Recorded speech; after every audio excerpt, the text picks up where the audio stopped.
আসসালামু আলাইকুম, চলে আসলাম আরেকটি নতুন ছোট্ট ব্লগ নিয়ে। আশা করি সবাই ভালো আছেন। আলহামদুলিল্লাহ আমরাও ভালো আছি। তো আমার ভিডিওগুলো যদি আপনাদের কাছে একটু ভালো লেগে থাকে, ভিডিওতে একটা লাইক দিয়ে কমেন্ট করে আপনাদের মতামত জানাবেন, আর আপনার ফ্যামিলি অ্যান্ড ফ্রেন্ডদের সাথে শেয়ার করে দিবেন। তো আজকের ব্লগটা কিন্তু সকাল থেকে শুরু করেছি। তো বোয়া ভাতের সাথে 3 রকমের ভর্তা হবে আজ, তাই সব কিছু রেডি করে নিয়েছি। রসুন আর পেঁয়াজটা হালকা করে ভেজে নিলে এটার ফ্লেভারটা কিন্তু অনেক সুন্দর আসে।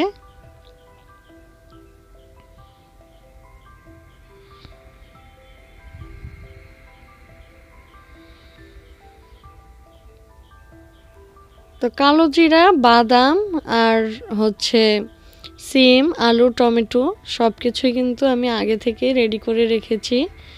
সিম, আলু, টমেটোগুলো সিদ্ধ করে রেখেছি, কালো জিরা ভেজে রেখেছি, আর বাদামগুলো ভেজে নিয়েছি। আর সিম, আলু, টমেটোর জন্য আলাদা করে কিন্তু আমি পেঁয়াজ আর মরিচও রেখে দিয়েছি, কারণ ওটা কাঁচা কাঁচা দিব তাই।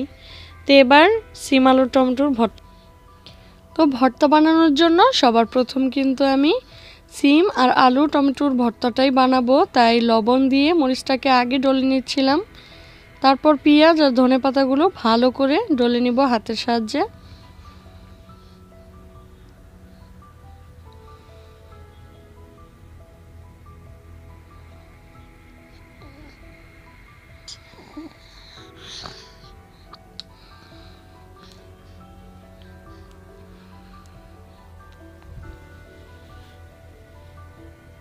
এবার সিম, আলু, টমেটো একসঙ্গে দিয়ে ভালো করে ডলে নিব।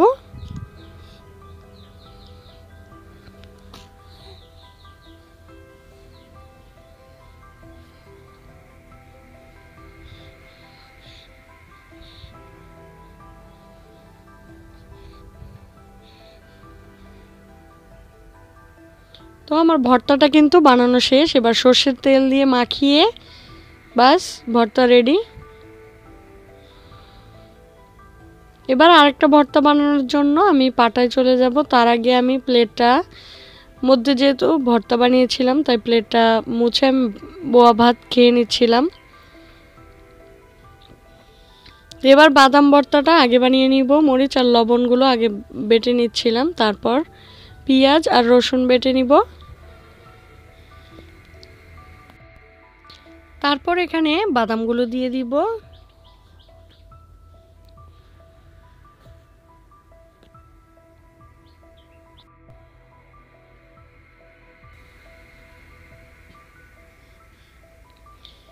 বাদামগুলো খুব মিহি করে কিন্তু বাটতে হবে।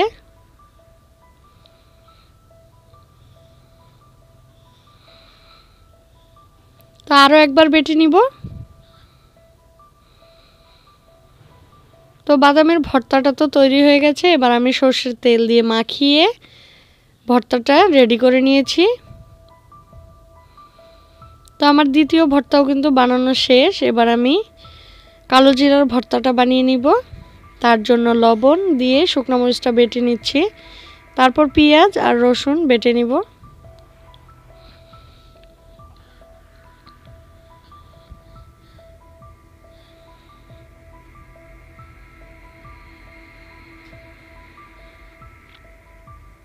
এবার কালো জিরাগুলো দিয়ে আমি ভালো করে বেটে নিচ্ছিলাম, 2 বার বেটে নিব।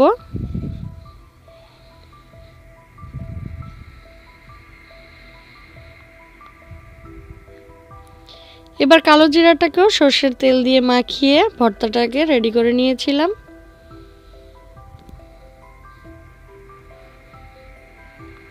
তো আমার 3 রকমের ভর্তা বানানো তো হয়ে গেল। বাদাম ভর্তা, কালো জিরা ভর্তা, সিম, আলু, টমেটো দিয়ে ভর্তা। খেতে কিন্তু অনেক মজা হয়েছিল। তো দুপুরে খাওয়া দাওয়াটা করতে বসে পড়েছি, আর আমার হাজব্যান্ড এখানে 3 রকমের ভর্তা একসঙ্গে মিশিয়ে তো ককটেল ভর্তা বানিয়েছে। তো তো ওটাই বলছিল আর আমাকে বলছিল আসো খাইয়ে দেই, দেখো অনেক মজা হয়েছে। তো এগুলো নিয়ে অনেক হাসাহাসি হয়েছে কিন্তু।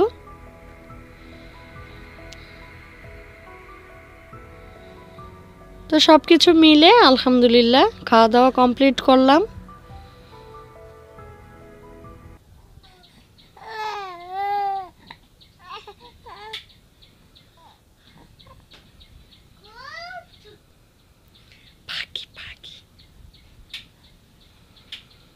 তো আমার পাখিটাই খেলছিল, আমি একটুখানি ভিডিও করে নিলাম।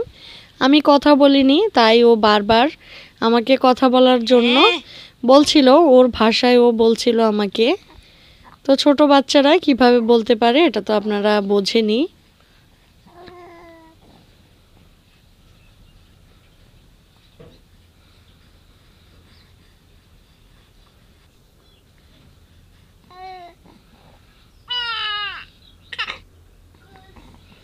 আমি কথা বলি না, তাই বারবার কিন্তু কান্না করে দিচ্ছিল।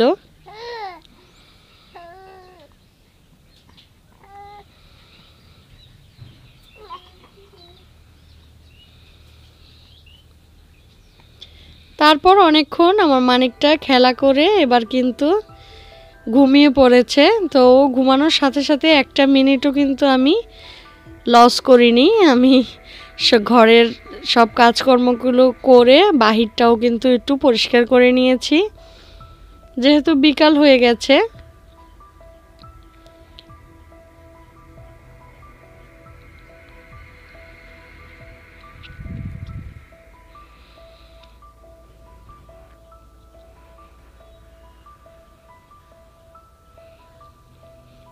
তো বাইরে অনেক পাতা জমেছিল, ঝাড়ু দিয়ে দিয়ে এক কর্নারে চাপিয়ে রাখতাম সব সময়। তো তারপর আজকে ওগুলো পরিষ্কার করে ফেলে দিয়েছি।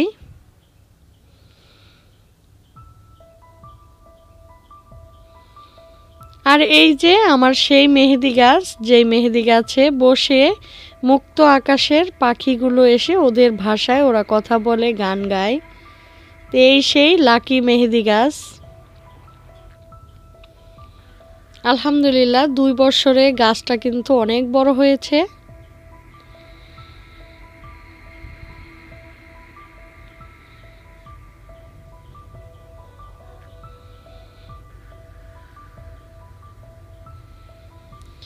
তো গাছের বড়ইগুলো প্রতিদিনই পাখিতে এসে খেয়ে ফেলে, কারণ আলহামদুলিল্লাহ মিষ্টি, যথেষ্ট মিষ্টি। এই কারণে ছোট ছোট বড়ই ওগুলোই খেয়ে ফেলে আর নিচে কিন্তু পড়ে থাকে।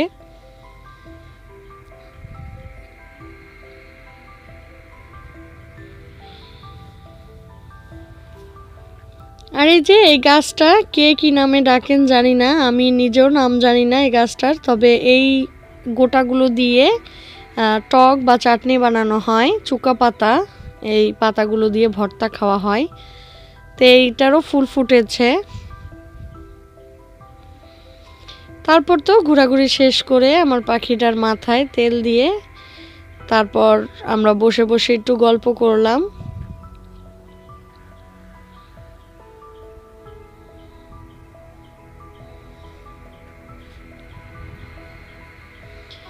তো এটা কিন্তু সন্ধ্যার ভিডিও, সন্ধ্যা হয়ে গিয়েছিল।